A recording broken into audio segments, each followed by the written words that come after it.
Hello.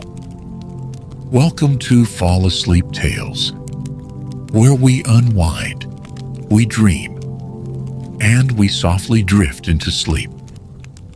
Good evening, dear dreamers. This evening's story will be brought to life by me, your favorite storyteller, Oliver Harth. Let me ask you something. Have you been having trouble finding restful sleep? I want to let you know about something that might help. Take a moment to check out the link to my ebook in the description below. It's filled with easy-to-follow tips and techniques designed to ease anxiety and improve sleep hygiene.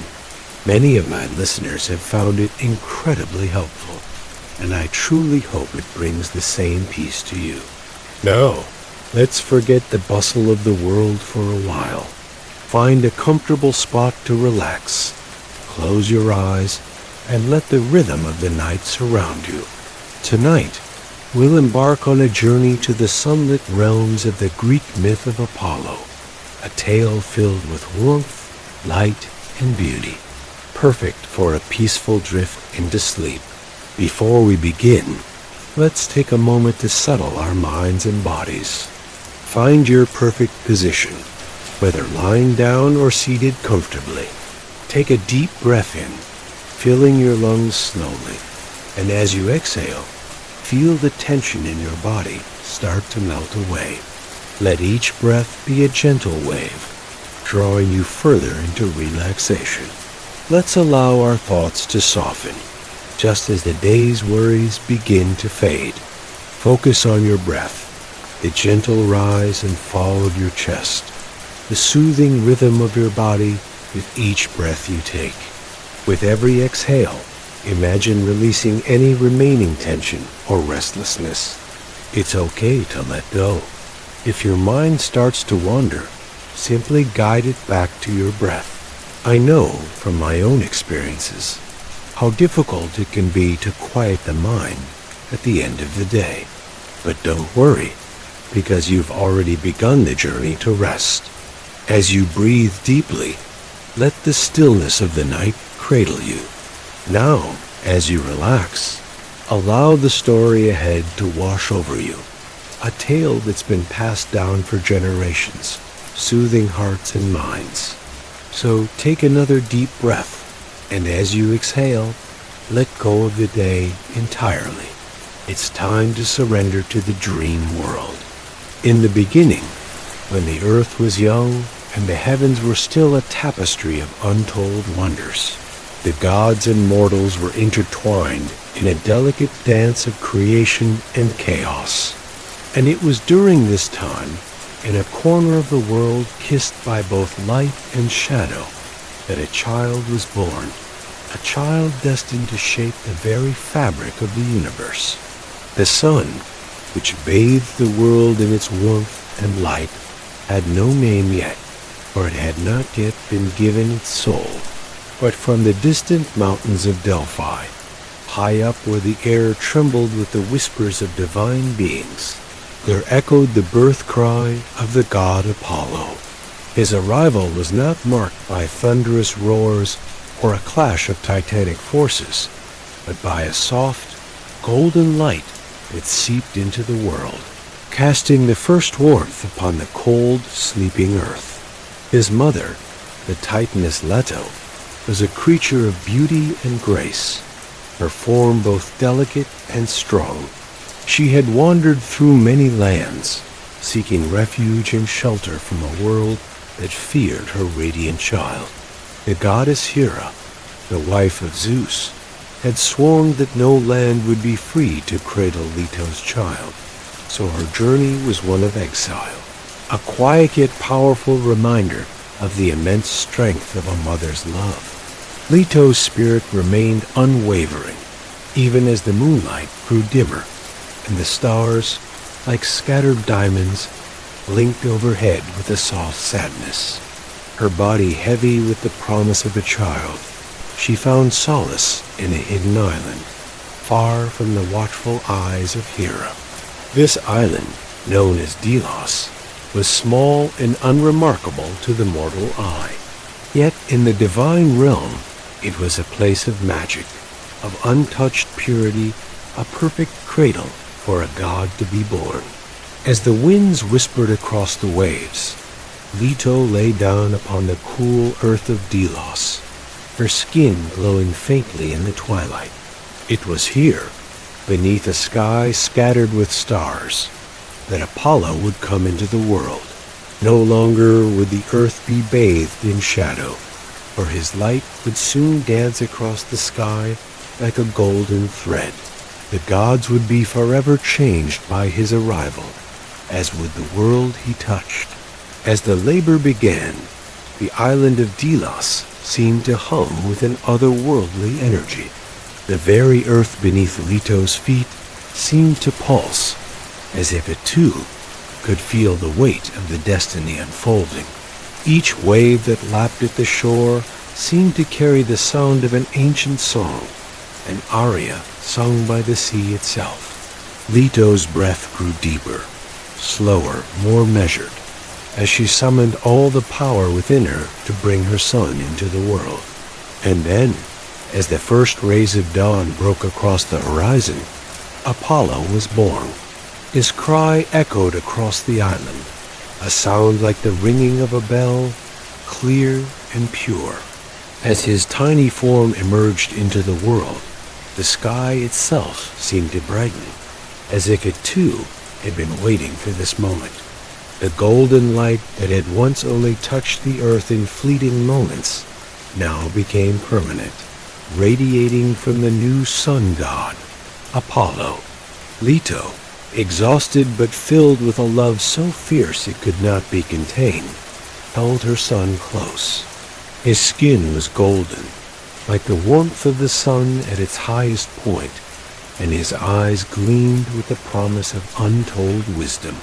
His beauty was unmatched, even by the gods themselves, and his presence was already one of quiet majesty. He was the sun brought to life, the very essence of light and warmth, wrapped in the fragile form of a newborn child. As Apollo opened his eyes for the first time, the island of Delos seemed to come alive with color. The flowers bloomed in hues that had never been seen before, and the trees stretched their branches toward him, as if to greet him with the reverence he so richly deserved.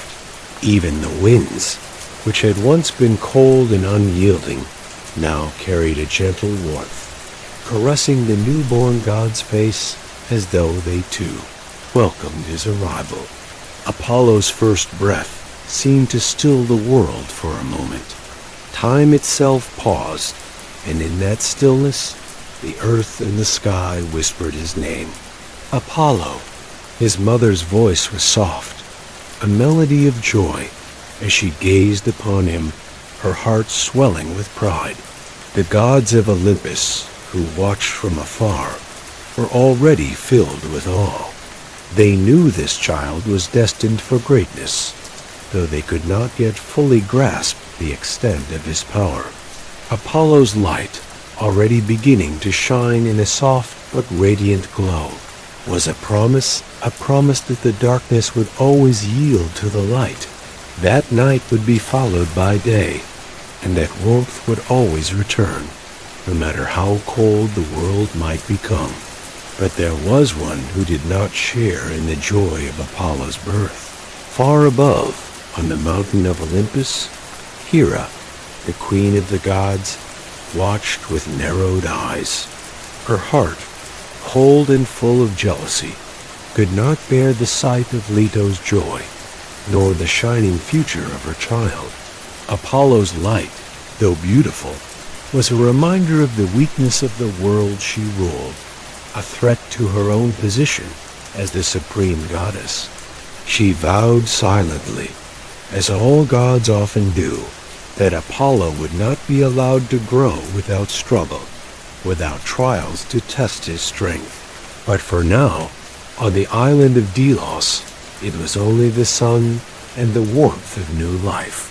The world had witnessed the birth of the sun god, and nothing could take away the peace of that moment, not even the jealousy of a queen.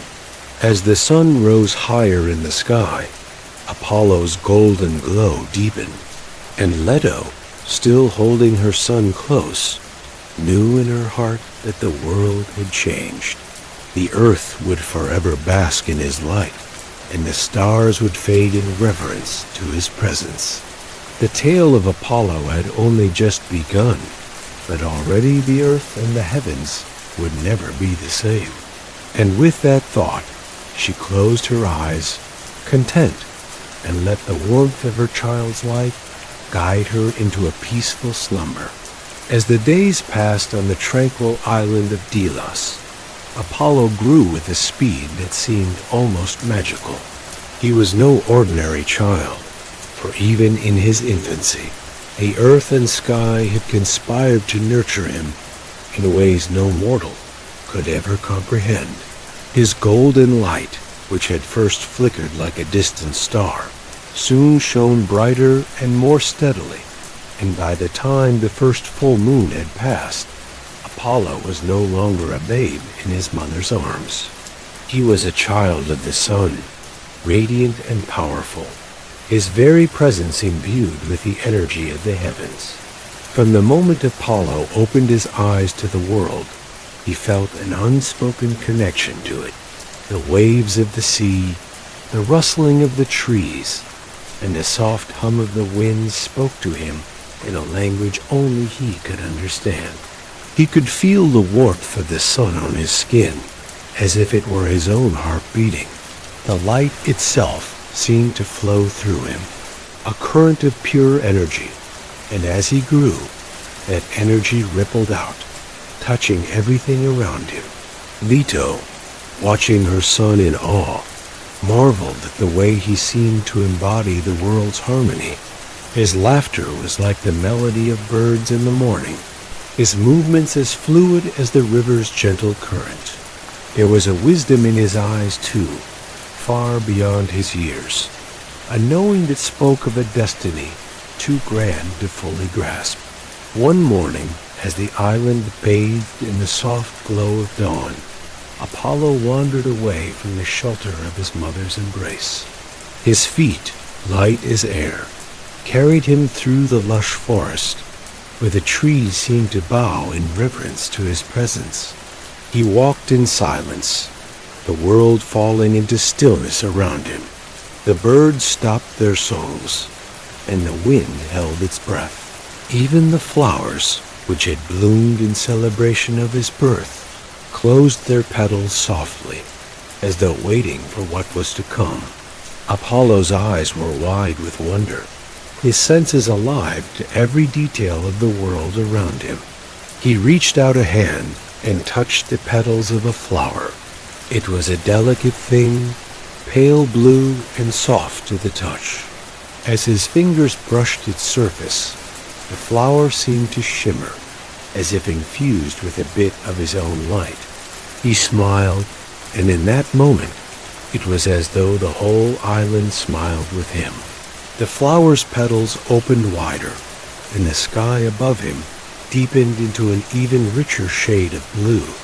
The sun, rising steadily in the sky, seemed to shine just for him, casting long shadows across the land, as if to mark the beginning of something new. It was then that Apollo felt it a soft pull deep within his soul, a calling that he could not ignore. His heart beat faster as he turned to face the horizon. There, on the distant peaks of Mount Parnassus, the light seemed to grow brighter, a beacon guiding him forward.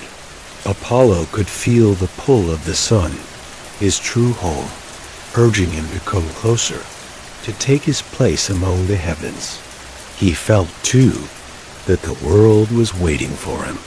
Not just the sun, or the sky, or the earth, but the very balance of existence, all of it, was in need of his touch.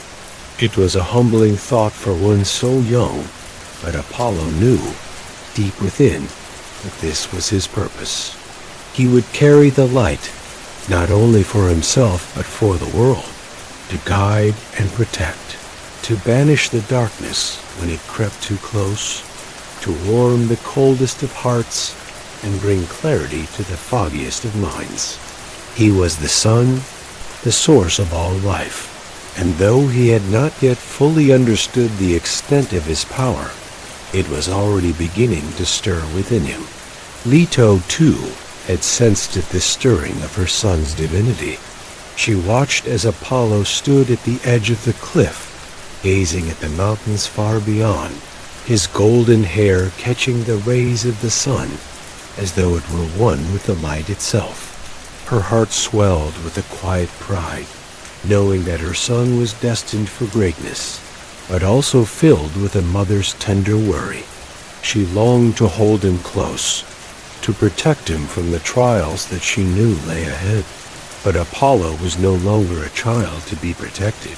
He was a force of nature in his own right, and there was little that could contain his radiant spirit. With a soft sigh, Leto stood and joined him at the cliff's edge. Her voice was soft, but it carried the weight of 1,000 years of wisdom. "Apollo," she whispered, her words like the rustle of the leaves in the trees, "the world is yours to shape. You are the sun, the light that banishes the night.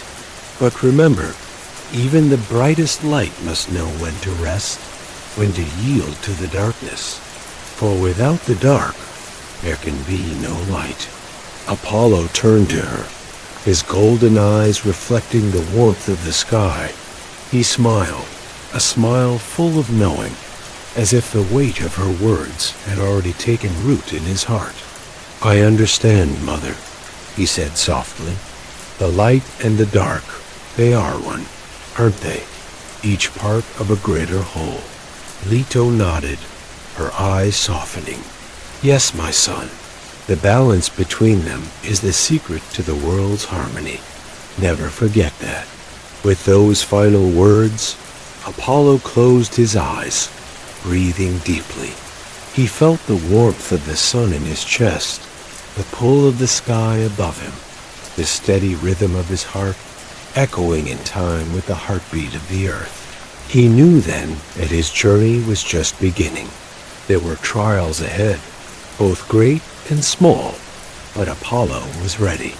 For what is the sun, after all, but a constant reminder that even in the darkest of nights, the dawn will always come. And so, with his mother by his side, Apollo took his first step into his destiny, a path paved in light, a road that would lead him not only to the heavens, but into the hearts of mortals and gods alike. As the first golden rays of sunlight touched the earth, Apollo raised his arms to the sky, and for the first time, he felt the full weight of his power. The world had been waiting for him, and now he was here. As the seasons passed and the sun climbed higher in the sky, Apollo's heart grew, not only in strength and wisdom, but in a longing for something he could not name, a desire as deep and constant as the warmth that radiated from his own soul. Though the world lay beneath his light, Apollo began to see a new, deeper beauty in the things around him. It was not just the golden glow of the sun, or the green vibrancy of the earth. There was something more, something that stirred within him like a quiet song, a melody he could not quite place.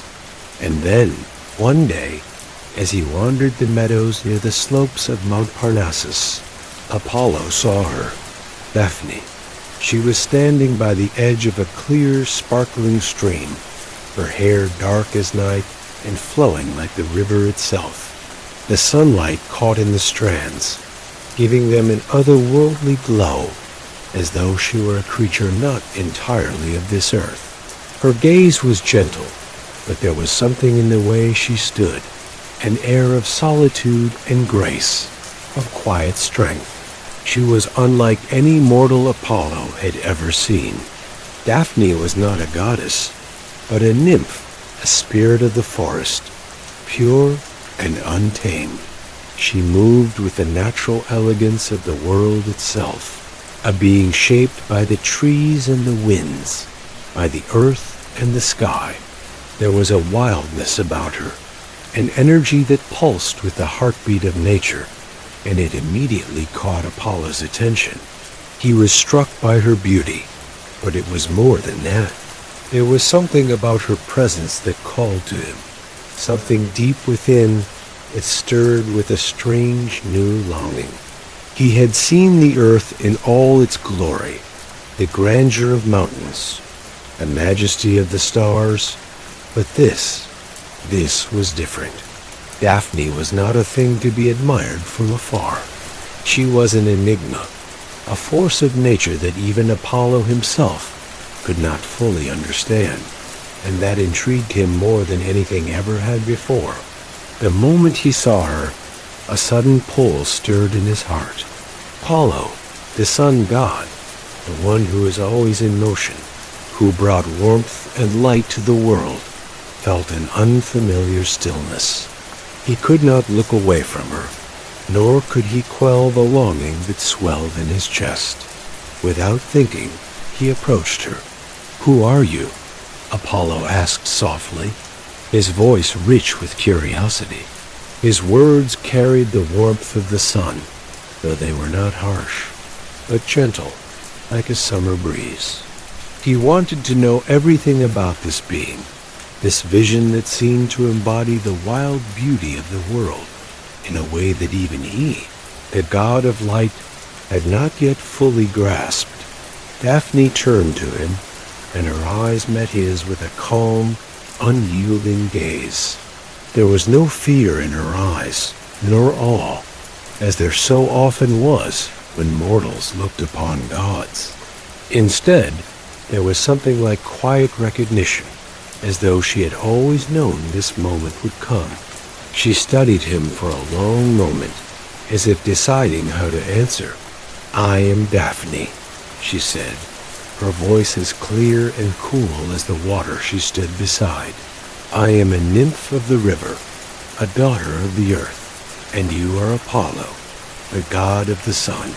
Why do you come to me?" Apollo smiled, his heart racing. Her words, though simple, carried a weight that made him pause.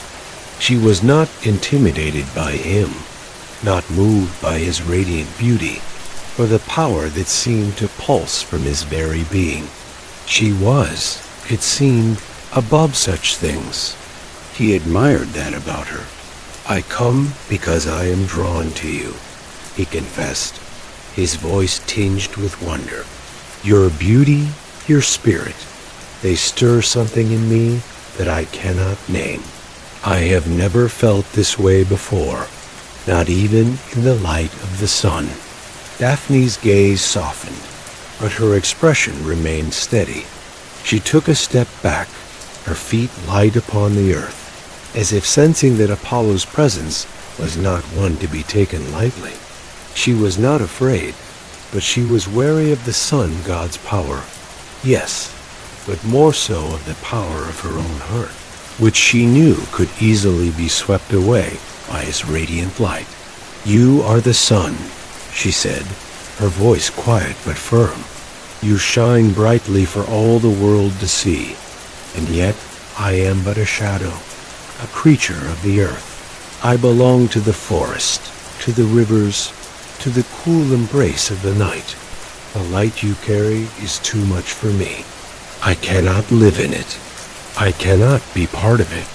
Apollo's heart, which had swelled with longing, now ached with an unfamiliar sadness. He could not understand her words. How could she, a being of such beauty, refuse the warmth and light he offered? His love, his admiration, it was as pure as the light of the sun itself, yet she rejected it, as though she feared it. "Why?" he asked softly, his voice a whisper, as if the very air held its breath for her answer. "Why do you turn away from me, when all I wish is to know you, to share my light with you?" Daphne took another step back, the distance between them growing as she slowly turned to face the river. The gentle flow of the water seemed to speak to her, calling her back to the safety of the earth, to the quiet solitude she had always known. "Because I am not meant to be caught by the light," she said, her voice barely audible now, carried away by the winds. "I am meant to be free, untouchable. I am like the trees, the rivers, the night itself. I am part of the earth, and I cannot be part of your sun." Apollo's heart clenched, his divine light flickering like a flame threatened by the wind. For the first time, he felt something he had never known: rejection. The warmth of his sun seemed to dim, and in that moment, he understood what Daphne meant. She was like the night, the cool embrace of shadows, and she could not live in the radiance he offered. Her soul was bound to the earth, wild and untamed, and that was where she belonged. But Apollo, even in his divine wisdom, could not let go of his longing. He moved closer, unable to stop himself, drawn to her in a way he had never been drawn to anything before. "Daphne," he called softly, but she did not turn to him. "You cannot escape me. The light is within you, as much as it is within me. Let me show you." And yet, as his golden arms reached out toward her, the earth seemed to respond. A wind swept through the trees, and Daphne, with a sudden strength, turned and ran, her feet barely touching the ground as she fled from Apollo's grasp. He chased her, faster and faster, his heart racing in time with his footsteps. The distance between them seemed to stretch endlessly, but he would not stop. His light blazed in the sky, casting shadows upon the earth, and still Daphne ran through the trees, past the rivers, into the depths of the forest where the light could no longer reach. But as the chase continued, Apollo felt a shift, a sudden, sharp pain deep in his heart. It was not the pain of longing, but the pain of understanding. Daphne would not yield, would not be caught by the sun's grasp. She was not meant to be tamed.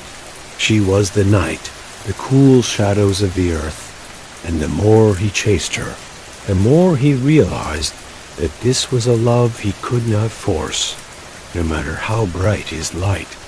As the forest grew darker, Apollo slowed his pursuit, standing at the edge of the trees.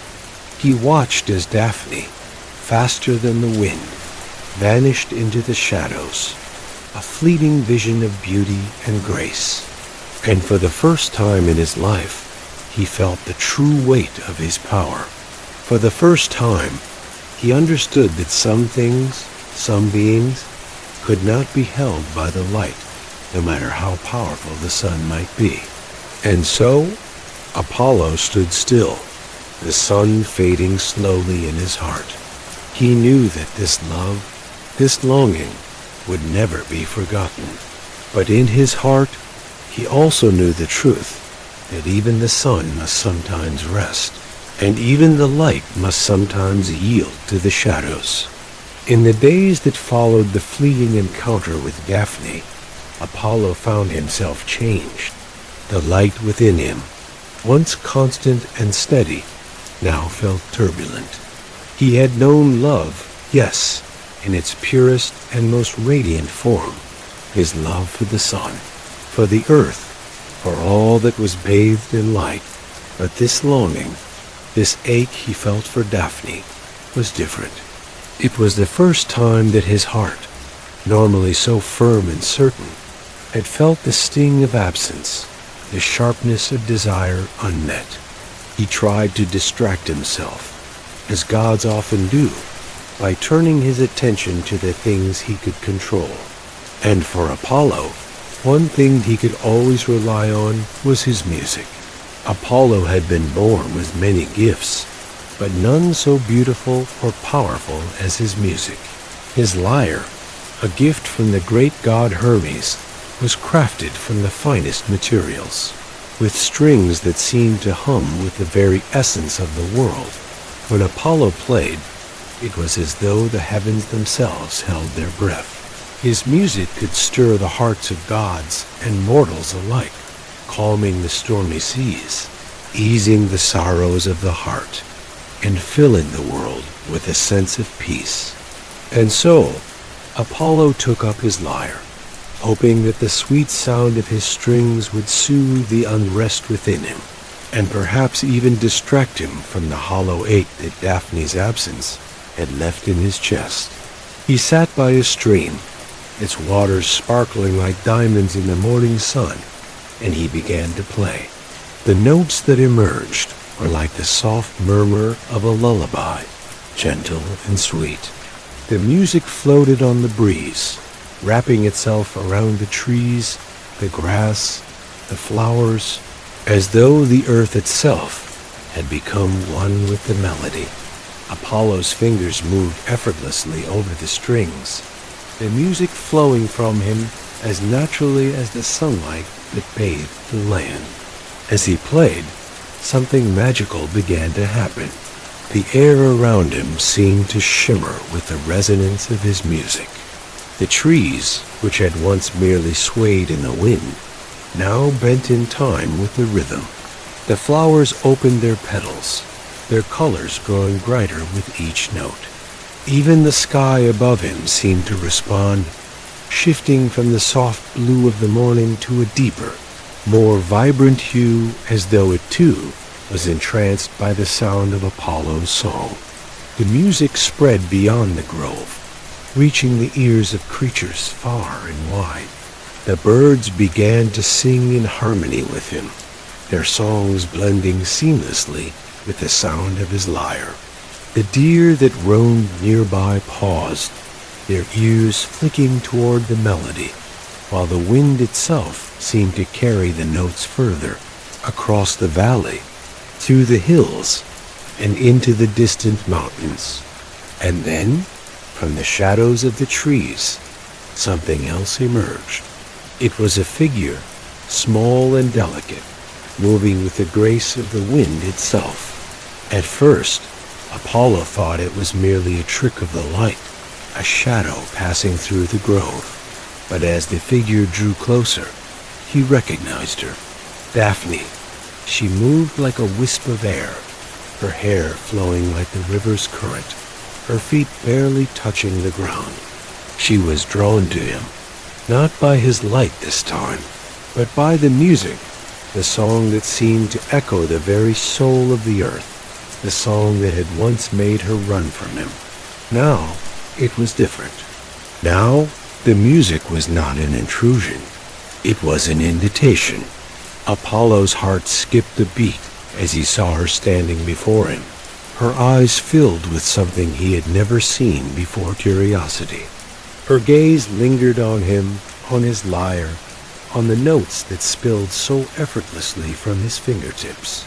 "You play beautifully," she said, her voice soft, like the breeze itself. "I've never heard such music before." Apollo smiled, his heart swelling with a mix of pride and tenderness. It had taken much to learn the art of music, to master the lyre, but there was something about her words that made the effort feel worth it. "Thank you," he said, his voice warm. "It is a gift from the gods." Daphne stepped closer, drawn to the sound of the music as though it had pulled her in against her will. She stopped just out of reach, watching Apollo with an intensity that both warmed and unsettled him. She did not speak for a long while, her gaze lingering on the lyre, on the way Apollo's fingers moved, as if entranced by the beauty of the sound. "Your music," she said slowly, "it's like the earth itself. It calls to something inside me, something I thought I had forgotten. The trees, the rivers, the winds, they all have their songs, don't they? But I've never heard them like this before. It's as if you've captured the essence of the world in your music." Apollo nodded, his smile softening. "It is the world that speaks to me," he said quietly. "I only give voice to what it tells me." For a long while, they stood together in the grove, the only sound the gentle hum of Apollo's lyre. The music seemed to weave around them, binding them in an invisible thread, a quiet connection that spoke of a shared understanding of the world's beauty. And in that moment, something between them shifted, something subtle but undeniable.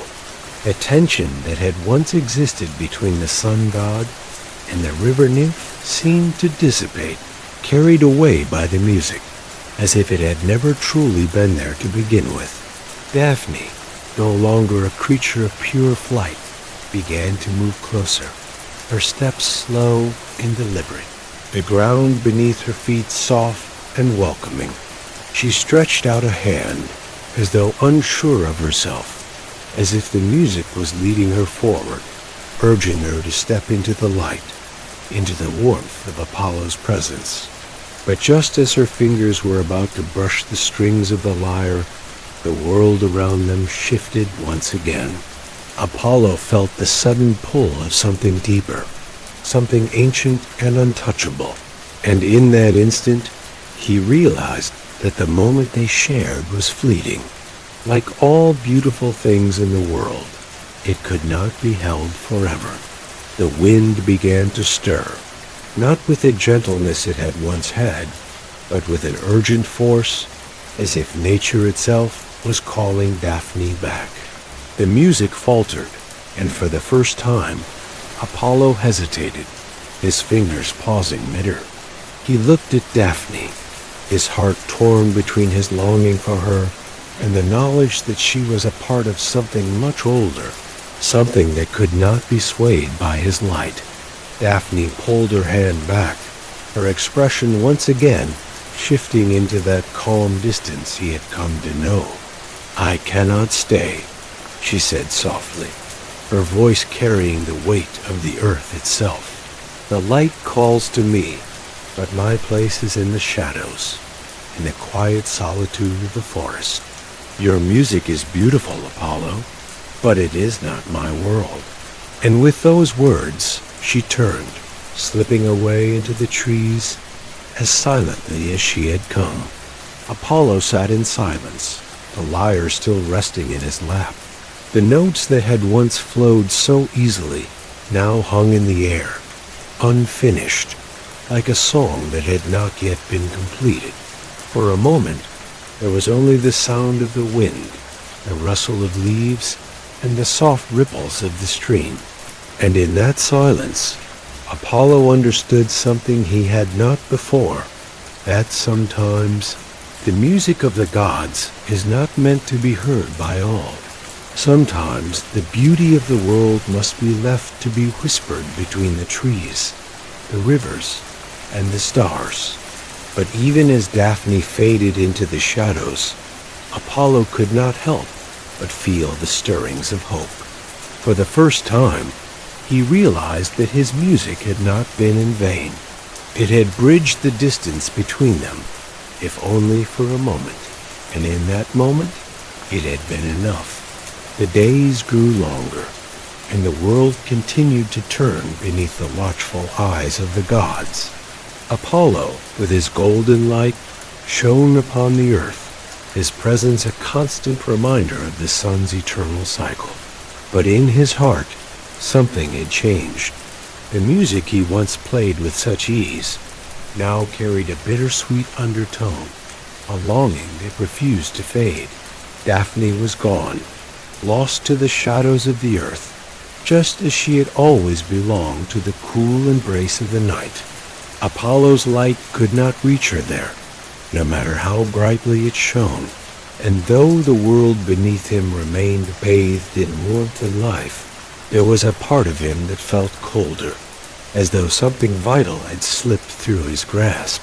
For a time, Apollo withdrew into himself, his days spent alone in the mountains, or in the quiet forests, where the sunlight filtered through the trees in soft beams, as if trying to bring him peace.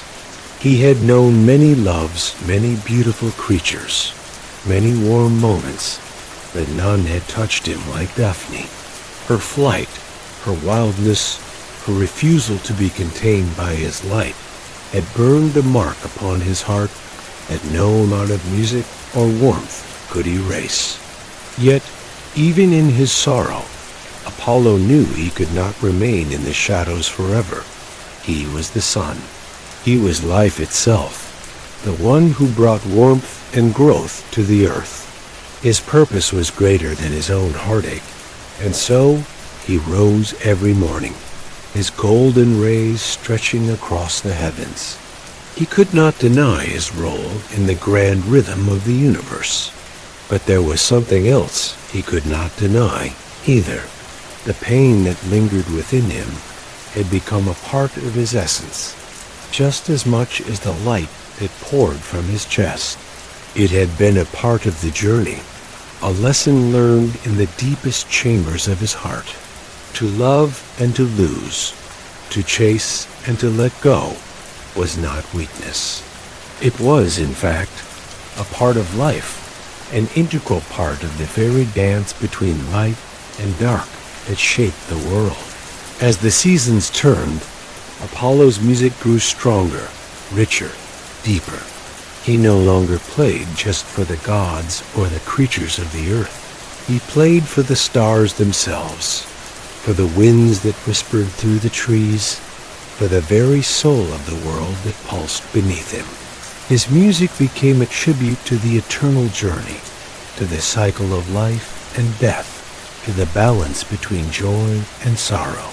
It was during one such evening, as Apollo wandered through a grove that shimmered in the twilight glow of his own light, that he felt a shift in the air. The world seemed to hold its breath, as if waiting for something. And Apollo, though he did not fully understand why, felt it too. It was a subtle pull, something familiar, yet distant, like a song he had once heard, but could no longer remember. And then he saw her, Daphne. She stood at the edge of a meadow, the twilight shadows playing across her form, her hair flowing like a river of night. She was not the same as before. Her eyes were softer now, more knowing, as though the passage of time had shaped her into something even more ethereal, even more apart from the world of men and gods. And yet, there was something in her gaze that seemed to reach out to him, as if she, too, had come to understand the space between light and shadow, between desire and acceptance. Daphne looked at him, and for the first time, there was no resistance in her eyes. There was no distance, no fear, only understanding and a kind of quiet recognition. "Apollo," she whispered, her voice soft as the rustling of leaves in the evening breeze.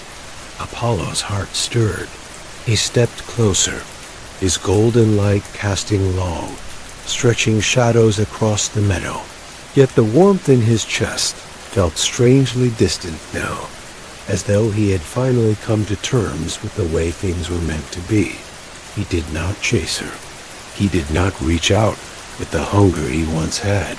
Instead, he simply stood there, his gaze meeting hers, and in that moment, it was as though they had always been destined to stand in this place, at this time, in perfect stillness.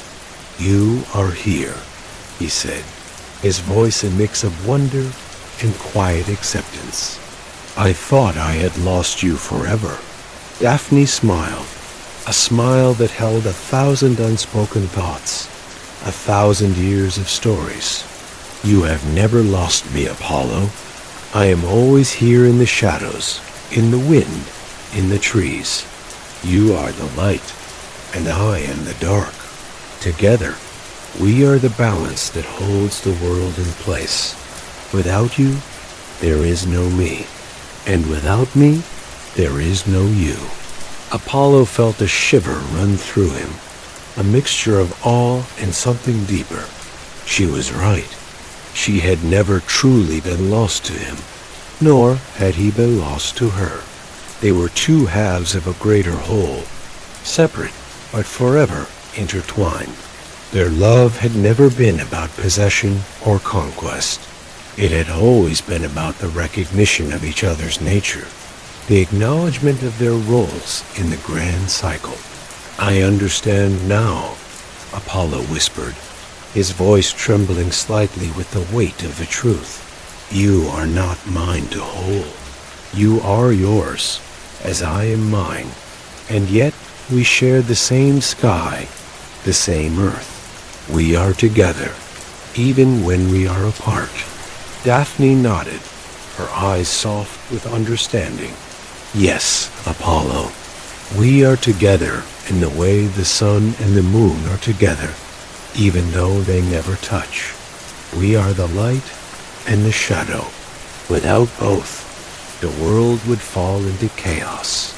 I am not meant to be held by your sun, but my heart will always follow its light, just as you will always follow the call of the earth." A gentle breeze swept through the meadow, and the two stood in silence, no longer bound by the desperate ache of unfulfilled longing. There was no need for words now, no need for explanations.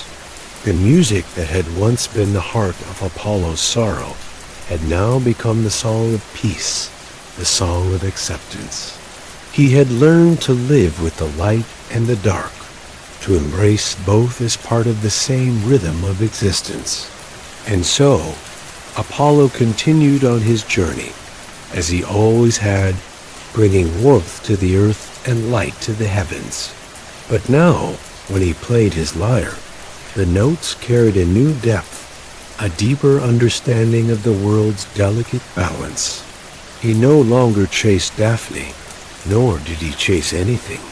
He simply existed, as he was meant to, bringing light to the world while honoring the shadows that balanced it. And Daphne, the river nymph, the embodiment of the night, continued her eternal dance with the earth, her heart intertwined with his in a way that no god, no mortal, could ever fully understand. Their paths would never fully cross, but they would always be bound together, like the sun and the moon, always in motion, always in harmony. For Apollo, the journey was endless, but now it was a journey of peace. And in the eternal dance of light and dark, he had finally found his place.